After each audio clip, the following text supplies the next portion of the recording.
I'm Daniel, 38 years old, a structural engineer with a penchant for precision. My life has always been about building things, bridges, skyscrapers, a family. My wife, Claire, and I have been married for 12 years. We met in college, her laughter cutting through the din of a crowded lecture hall like a melody I didn't know I needed. She was studying art history, her eyes bright with dreams of curating galleries, while I was buried in blueprints and calculations. Opposites, they say, attract. And we did. We built a life together in Portland, Oregon. A cozy house with a cedar porch, 2 kids, Ethan and Lily, and a rhythm that felt unbreakable. Until it wasn't. Claire's always been the vibrant one. She's the kind of woman who lights up a room, her auburn hair catching the sun like it's trying to compete with her smile. She's 36 now, still radiant, though the years have softened her edges, made her more thoughtful. She runs a small art gallery downtown, a space she's poured her soul into. I've always been proud of her, the way she can talk about a painting like it's a living thing, the way she makes people feel seen. I thought I knew every part of her, every brushstroke of her heart. But lately, I've been noticing cracks in the foundation. Started small. A missed dinner here, a late night at the gallery there. She'd come home smelling faintly of wine and perfume, her eyes distant, like she was still somewhere else. I chalked it up to stress. The gallery was struggling, rising rent, fickle clients. I'd ask how her day was, and she'd give me a smile that didn't quite reach her eyes, saying, "Oh, just art world chaos." I'd nod, trusting her, because that's what you do when you've built a life together. You trust. But then there were the phone calls. She'd step outside to take them, her voice low, almost secretive. Once I overheard her laughing. A laugh I hadn't heard in years, light and unguarded, the kind she used to save for me. When I asked who it was, she said, "Just a client, Dan. You know how needy they can be." I wanted to believe her. I did. But doubt is a quiet thing at first, like water seeping into concrete. It doesn't look dangerous until the whole structure starts to sway. The kids were my anchor. Ethan, 9, with his obsession with robotics, always tinkering with wires and gears in the garage. Lily, 6, who'd draw pictures of our family. Stick figures holding hands under a too big sun. I'd come home from a long day at the firm, blueprints under my arm, and they'd tackle me at the door, their laughter filling the house. Claire would watch from the kitchen, a glass of wine in her hand, and for a moment, everything felt right. But those moments were getting rarer. One evening, about 3 months ago, I came home early. The house was quiet, the kids at my sister's for the weekend. Claire wasn't expecting me. I found her in the living room, curled up on the couch, her phone glowing in her lap. She was typing furiously, a smile playing on her lips. When she saw me, she startled, the phone slipping from her hands onto the cushion. "You're home early," she said, her voice too bright, like she was trying to outrun something. "Yeah. Project wrapped up ahead of schedule," I said, setting my bag down. "Who are you texting?" She hesitated just a fraction of a second, but I caught it. "Just Sarah," she said, naming her assistant at the gallery. "She's freaking out about a shipment that's late." I nodded, but something in her posture, the way her shoulders tensed, the way she tucked her phone under a pillow, made my stomach twist. I didn't push it. I didn't want to be that guy, the paranoid husband who checks his wife's phone. But the seed was planted. Over the next few weeks, I started noticing things I'd ignored before. The way she'd linger in the bathroom after a shower, her phone always with her. The way she'd change the subject when I asked about her day. The way she seemed to be dressing up more, not just for gallery events but for quick errands that took hours. I told myself I was overthinking it. Claire loved me. She'd always loved me. We'd built this life together. 2 kids, a mortgage, a history. You don't throw that away. But then came the night that broke everything open. It was a Thursday, the kind of gray, drizzly Portland evening that makes you want to stay inside with a book. I was supposed to be at a client meeting, but it got canceled last minute. I texted Claire to let her know I'd be home early, but she didn't respond. No big deal, I thought. She's probably caught up at the gallery. I decided to surprise her.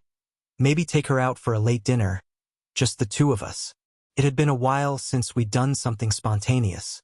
The gallery was in a trendy part of downtown, all exposed brick and fairy lights. When I pulled up, the windows were dark, the closed sign hanging crookedly on the door. Odd, since Claire had said she'd be working late. I checked my phone, no reply to my text. I called her, but it went straight to voicemail. My gut churned. That same uneasy feeling I'd been ignoring for weeks. I parked and walked around the back, where the staff entrance was. Claire's car was there, a silver Honda CR-V, parked next to a sleek black Audi I didn't recognize. The back door was slightly ajar, a sliver of light spilling out onto the wet pavement. I pushed it open, my heart pounding, though I told myself I was being ridiculous. She was probably just meeting with a client, maybe an artist, someone who drove that fancy car. The gallery was quiet, the air thick with the scent of paint and polished wood. I moved through the back hallway, past crates of framed artwork, toward the main exhibition space. That's when I heard it. A low murmur, a laugh, unmistakably Claire's. But there was another voice, deeper, male, unfamiliar. My steps slowed, each one heavier than the last, like I was walking through wet cement. I rounded the corner and froze. There, in the soft glow of a spotlight illuminating a canvas of abstract blues and golds, was Claire. She was standing too close to a man I'd never seen before. He was tall, maybe early 40s, with dark hair and a tailored blazer that screamed money. His hand was on her waist, his fingers brushing the small of her back, and she wasn't pulling away. She was leaning into him, her head tilted up, her eyes locked on his. The way she looked at him, it was the way she used to look at me, back when we were young and everything was new. I stood there, rooted to the spot, my breath caught in my throat. I wanted to call out, to demand answers, but my voice wouldn't come. Instead, I watched as he leaned down, his lips brushing her ear, whispering something that made her laugh again. It was intimate, unguarded, the kind of moment you don't share with just anyone. My hands clenched into fists, my nails digging into my palms. Then she turned and our eyes met. For a split second, her face froze, the color draining from her cheeks. "Dan?" she said, stepping back, her voice sharp with panic.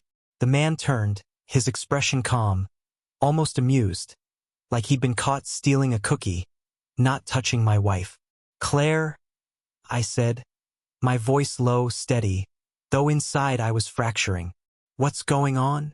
She fumbled for words, her hands fluttering like trapped birds. This is Julian. He's an artist. We were just discussing a new exhibit." Julian extended a hand, his smile easy, like we were meeting at a cocktail party. "Julian Voss," he said. "You must be Daniel.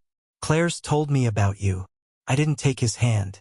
I just stared at Claire, waiting for her to say something, anything, that would make this moment make sense.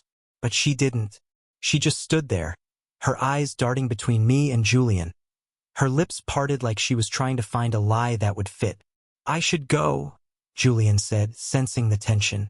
He gave Claire a look, brief, but loaded with meaning, and slipped out the back door. The silence that followed was deafening. "Dan, it's not what you think," Claire started, but I held up a hand. "Don't," I said. "Just don't." I turned and walked out, the rain cold against my face. I didn't look back. Couldn't. Not yet. That night, I slept in the guest room. Claire tried to talk to me, knocking softly on the door, her voice pleading, but I couldn't face her. Not when every time I closed my eyes, I saw her with him, that look in her eyes, that betrayal. I lay there, staring at the ceiling, replaying every moment of our marriage, trying to pinpoint when it started to crumble. Was it when the kids came and we stopped being just us? Was it when her gallery took off and I got buried in my own work? Or was it always there, a fault line waiting to split us apart? The next morning, I went through the motions, coffee, breakfast for the kids, a forced smile as I dropped them at school. Claire was in the kitchen when I got back, her eyes red, her hands wrapped around a mug like it was the only thing keeping her grounded. "We need to talk," she said. I nodded, But I wasn't ready. Not yet. Because talking meant hearing the truth, and the truth was a wrecking ball I wasn't sure I could survive. The days after that night in the gallery were like walking through a fog so thick you couldn't see your own hands. I went through the motions, work, home, kids, but it was like I was watching myself from a distance, a stranger in my own life. Claire tried to talk to me, her words soft and careful, like she was stepping around broken glass. But I wasn't ready to hear her. Every time she opened her mouth, I saw her with him, Julian Voss, the artist with the easy smile and the tailored blazer, his hand on her waist like he had a right to it. The image was burned into me, a brand I couldn't shake. I didn't move out. Not yet. The kids didn't deserve a fractured home, and I wasn't about to let Julian, or whoever he was to Claire, push me out of the life I'd built. But I didn't sleep in our bedroom either. The guest room became my refuge, a sterile space with a two-firm mattress and a window that looked out on the neighbor's cedar fence. I'd lie there at night, the house creaking around me, and wonder how we'd gotten here. 12 years of marriage, 2 kids, a mortgage, countless shared moments. How did it all unravel so fast? Claire's attempts at reconciliation were relentless. She'd leave notes on the kitchen counter, little post-its with "I'm sorry" or "Can we talk?" scrawled in her looping handwriting. She'd cook my favorite meals, lasagna with extra ricotta, the kind she used to make when we were newlyweds, and set a place for me at the table, hopeful. I'd eat in silence, the kids chattering about school, oblivious to the chasm between us. Ethan would ramble about his latest robotics project. Lily would show me her drawings, and I'd nod, smile, pretend. But Claire's eyes would be on me, pleading, and I'd look away. I wasn't ready to forgive. I wasn't sure I ever would be. Work was my escape. I buried myself in blueprints, in the clean lines and numbers of structural engineering. There was comfort in the certainty of physics. Load-bearing walls don't lie, beams don't cheat. My colleagues noticed the change in me, though. My boss, Mike, clapped a hand on my shoulder one day and said, "You okay, Dan? You look like you're carrying the whole damn building." I brushed it off, said I was just tired. But the truth was heavier than any steel framework I'd ever designed. I started digging. I didn't want to be the guy who snoops, but the not knowing was eating me alive. Claire's phone was always locked now, a new habit that screamed guilt. But one morning, while she was in the shower, I found her laptop open on the kitchen table. My hands shook as I opened her email, telling myself I was just looking for answers, not betrayal. There they were, messages to Julian, dozens of them stretching back months. They weren't explicit, not at first glance, but the tone was intimate, familiar. "Can't wait to see you at the opening," one read. "Your work is breathtaking," said another, followed by a winking emoji that made my stomach lurch. There were arrangements to meet, vague references to last time, and one email that gutted me. "You make me feel alive again, alive again." The words echoed in my head as I closed the laptop, my heart hammering. Had she been dead with me? Had our life, our kids, our home, our years together, been some kind of slow suffocation? I wanted to confront her, to scream, to demand why I wasn't enough. But I didn't. Not yet. I needed to know more. I needed to know everything. I started watching her. Not proud of it, but it was like an itch I couldn't stop scratching. I'd check her location on the family app we used for the kids' schedules. She'd be at the gallery when she said she was, but sometimes she'd be somewhere else, a coffee shop or a park, for an hour or two in the middle of the day. I'd drive by the gallery some evenings, telling myself I was just in the area, but really I was looking for that black Audi. It was there more often than I wanted to admit. One night I followed her. She'd said she was meeting a client for dinner, a quick thing that would keep her out late. I left the kids with my sister, claiming I had a work errand, and tailed her car downtown. She parked outside a wine bar, one of those pretentious places with Edison bulbs and overpriced charcuterie. I waited across the street, my truck idling, feeling like a cliché out of a bad movie. Then I saw him, Julian, striding up to the entrance, his coat flapping in the damp Portland wind. Claire stepped out of her car, her dress catching the streetlight, and they embraced. Not a quick hug, but a lingering one, her arms around his neck, his hands low on her back. They went inside, and I sat there, gripping the steering wheel so hard my knuckles turned white. I didn't go in. Couldn't. Part of me wanted to storm through the door, flip a table, make a scene. But another part, the part that still loved her, that remembered her laughter in that college lecture hall, couldn't bear to see it up close. Instead, I drove home, the rain smearing my windshield, my chest tight with a rage I didn't know how to contain. The next day, I hired a private investigator. His name was Rick, a grizzled guy in his 50s with a voice like gravel and a no-nonsense attitude. I told him everything, Claire's late nights, the emails, the wine bar. He didn't judge, just nodded and said, "I'll get you what you need." A week later, he delivered. Photos of Claire and Julian, grainy but unmistakable, at that wine bar, at a hotel downtown, at a park where they sat too close on a bench, her hand on his knee. There were audio clips too, snippets of phone calls Rick had somehow intercepted. Claire's voice, soft and conspiratorial, saying things like, "I wish I could stay longer," and "You don't know what this means to me."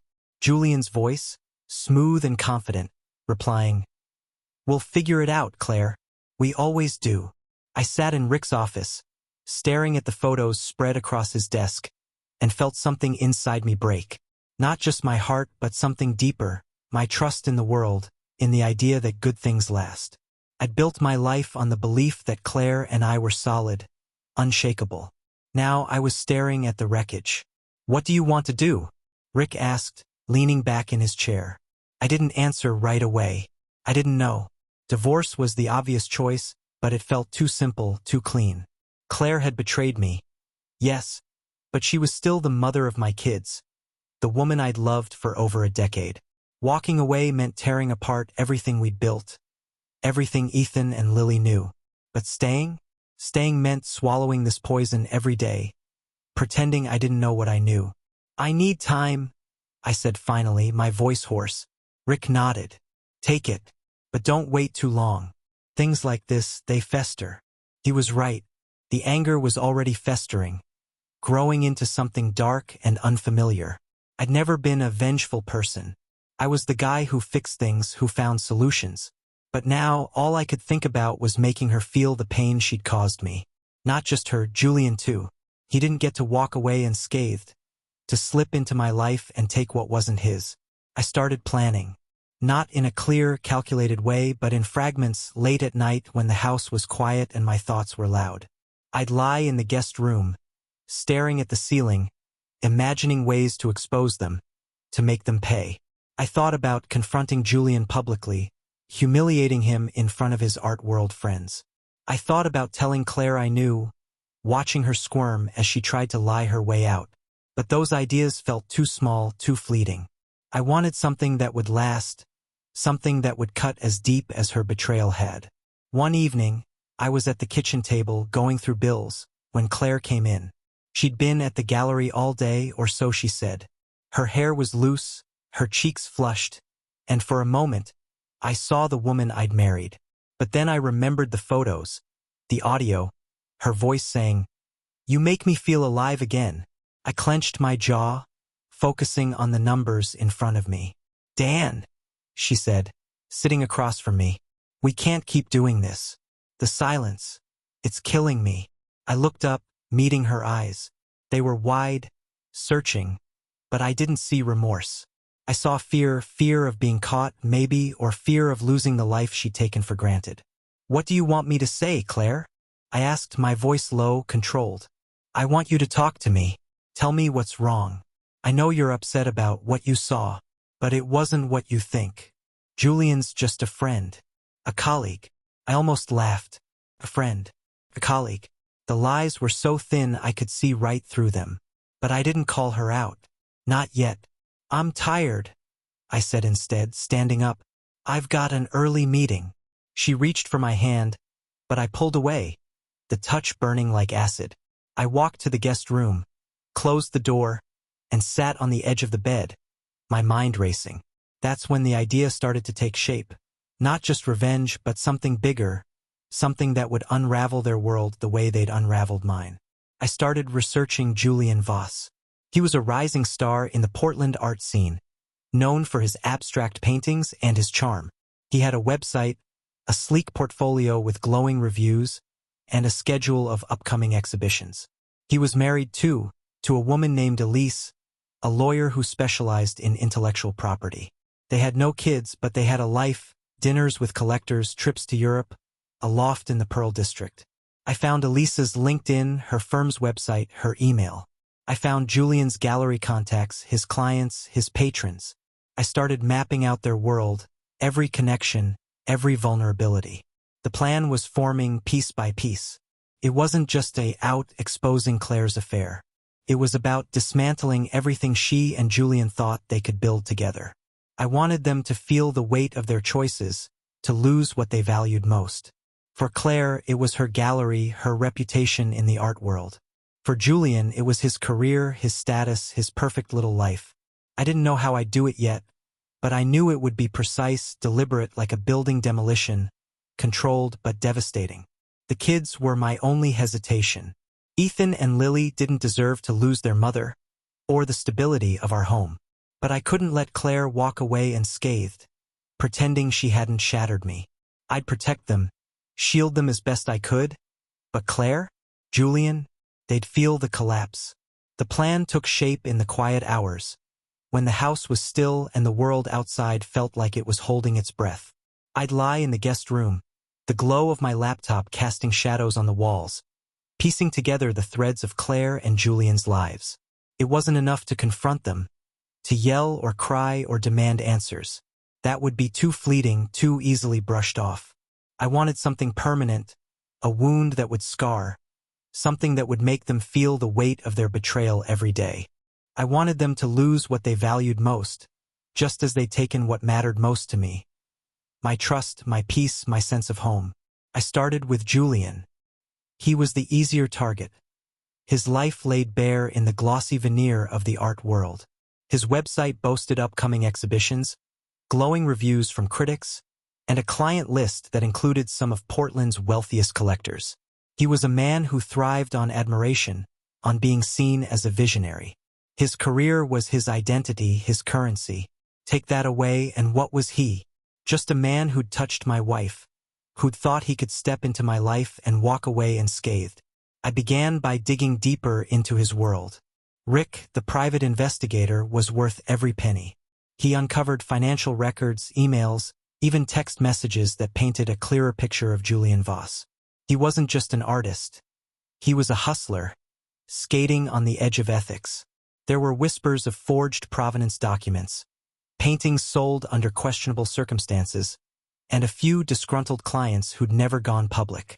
Julian had a knack for smoothing things over, for charming his way out of trouble. But charm only works until the spotlight turns harsh. I created a burner email account, anonymous and untraceable, and started reaching out to his clients.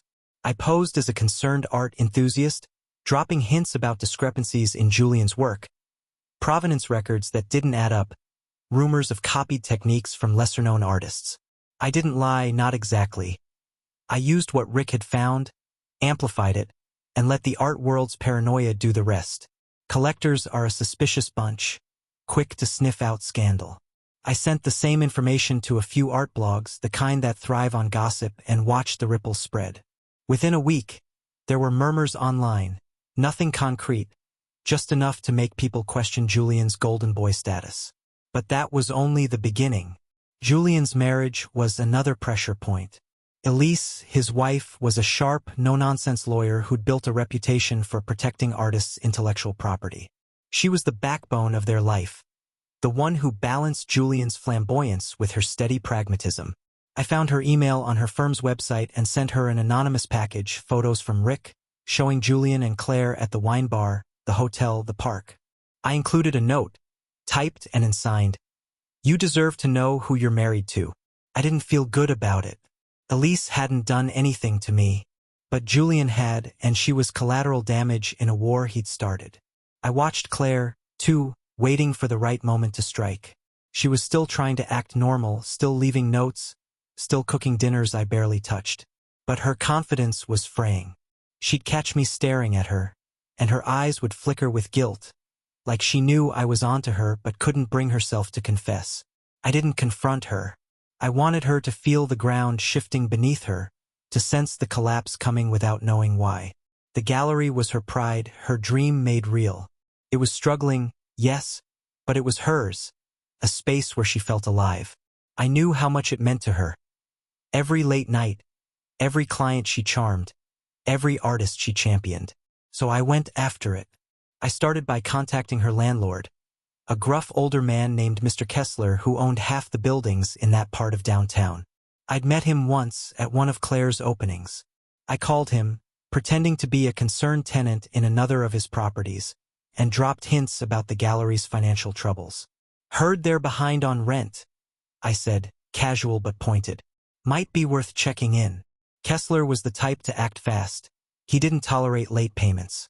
A week later, Claire came home pale, saying the landlord was threatening to raise the rent or evict if she didn't catch up soon.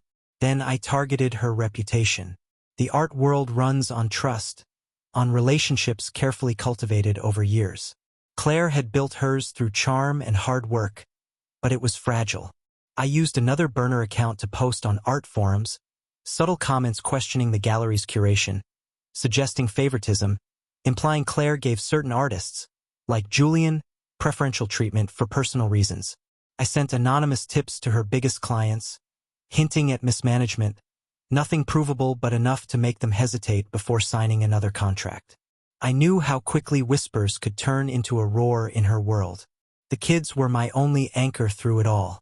Ethan and Lily didn't know what was happening, but they felt the tension.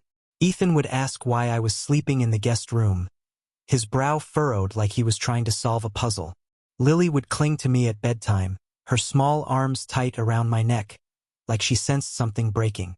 I shielded them as best I could, keeping their routine steady: school drop-offs, robotics club, art classes. But every smile I gave them felt like a lie, a mask over the rage boiling inside me. One night, about a month after I'd started my campaign, Claire came home late, her face drawn. She'd been at the gallery, she said, but I knew better.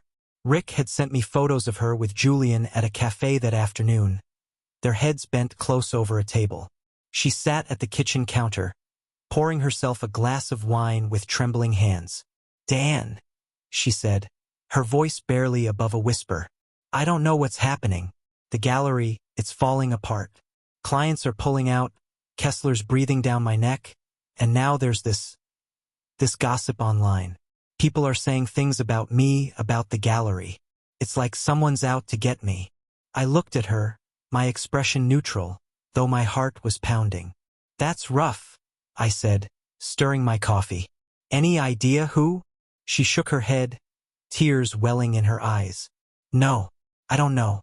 It's like everything's collapsing." For a moment, I almost felt sorry for her. She looked so small, so lost, the woman I'd loved for so long. But then I remembered her laugh in the gallery, the way she'd leaned into Julian, the emails that said he made her feel alive. My pity hardened into resolve. "You'll figure it out," I said, and walked away. Julian's world was crumbling too. The art blogs were picking up the rumors, and one of his biggest exhibitions, a solo show at a prestigious gallery in Seattle, was canceled, citing concerns about authenticity. Elise had confronted him. Rick's sources confirmed she'd moved out of their loft, leaving Julian scrambling to salvage his marriage and his career. I didn't feel triumph, not exactly. It was more like satisfaction, cold and sharp, like the edge of a well-placed beam. The final blow came at Claire's next gallery opening. It was a big event, one she'd been planning for months, a last-ditch effort to save the gallery. I showed up, not because I wanted to support her, but because I needed to see it through. The room was packed with collectors, artists, critics, all sipping wine and murmuring about the paintings on the walls. Claire was in her element, working the crowd, her smile bright but strained. Julian was there too, his usual swagger dimmed, his eyes darting nervously. Halfway through the night, I slipped into the back office and connected my laptop to the gallery's projector system. I'd prepared a slideshow, nothing flashy, just the truth laid bare. Photos of Claire and Julian, screenshots of their emails, snippets of their conversations. I'd edited it carefully, blurring out anything too explicit but leaving no doubt about their relationship. I timed it to start during Claire's speech, when every eye would be on the screen behind her. As she stood at the front, thanking her guests and talking about the gallery's vision, the projector flickered to life. The first image was Claire and Julian at the wine bar, their hands touching. A gasp rippled through the crowd. Claire froze, her voice faltering, as the next slide appeared. An email from her to Julian. The words, "You make me feel alive again," blown up for all to see. The room went silent, then erupted in whispers. Claire turned, her face white, and saw the screen. She looked at me, standing in the shadows, and I held her gaze, unflinching. Julian tried to slip out, but the crowd was already turning on him. Collectors pulling away, critics scribbling notes. Claire's voice broke as she tried to salvage the moment, stammering apologies, but it was too late. The damage was done. Her reputation, her gallery, her dream, it was all collapsing in real time. I left before the slideshow ended, driving home through the rain, my hands steady on the wheel. The kids were at my sister's, the house empty when I got back. I sat in the living room, the silence heavy, and waited for Claire. She came home an hour later, her makeup streaked, her eyes hollow. "You did this," she said, her voice raw. "You destroyed me." I didn't deny it. "You destroyed us first," I said. She sank to the floor, sobbing, and for the first time, I didn't move to comfort her. I felt no joy, no relief, just a cold emptiness where our life used to be. The gallery would close within weeks, I knew. Julian's career was in tatters, his marriage likely over. They'd both lost what they'd valued most, just as I'd planned. But as I looked at Claire, broken and small, I wondered if I'd lost something too, something I hadn't accounted for in my careful calculations. The kids would be home tomorrow. We'd have to talk to figure out what came next. Divorce, probably. A new kind of life, one I hadn't designed. But for now, I sat in the dark, the rain drumming on the roof, and let the weight of it all settle. Revenge wasn't sweet, not like I'd thought it would be. It was heavy, like concrete, and I'd have to carry it for the rest of my life.